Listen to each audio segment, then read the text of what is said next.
Okay, so the texture we're going to do is this texture right here and right here. Call it the window texture because it's kind of like a window. All right, so the other textures are in the Google Classroom, but we're focusing on this one. So to start with, you're going to make a grid. And the grid should be the distance between the lines in your grid should be about as thick as your thumb. And you make your parallel lines about the thickness of your thumb. And then you go in the other direction, about the thickness of your thumb. Does it have to be perfect? No. Does it have to be consistent? Yes. Do you want to be scribble-scrabble? No. All right, so that's how you start. And when you get good at this, you can have them go on a curve.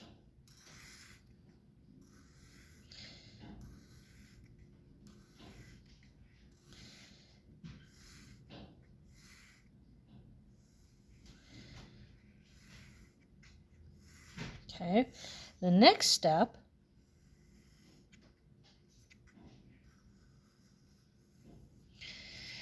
is to put an X in every box, like so.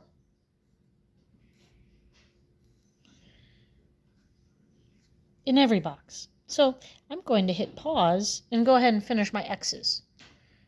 Okay, so I'm almost done with my X's. What's really important is that your X goes from corner to corner. It joins the diagonal corners. One corner diagonally to the opposite corner. This would be wrong, even though it's an X, but you can see how that did not go to the corner. So don't do it like that. Our next step I got some more corners to corners going right here in my curved one. My next step is to put a small square in the center. Oh, look, I didn't finish my X here. I finished the X's. All right, so now the next step is to put a small square from edge to edge. So the corners of your square line up with the diagonals that you made. So that you go from diagonal to diagonal to diagonal, and you want them to be about 90-degree angles. Does it have to be a perfect square? No, it can be a rectangle, but you want it to be smaller than the outer square. So I'm going to do a few on my curve. So here's those curves that I made. So you're going to make sure that the square that you draw is smaller than the first square of the grid, and you're going to make sure that the corners of the square, you don't draw dots like I just did. I'm just emphasizing that the corners of the square need to be at the diagonals.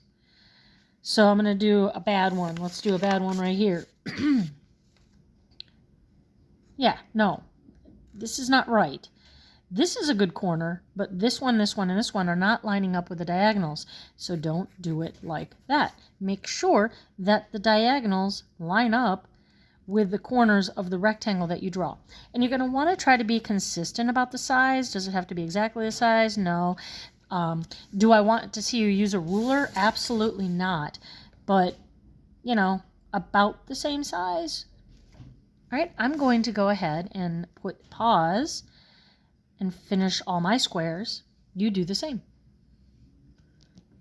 Okay, so now all of my X's have another square. So here's my curved one.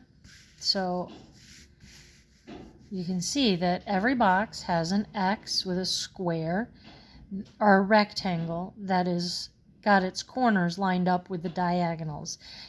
So once you're at this point, you're ready to go to part 2.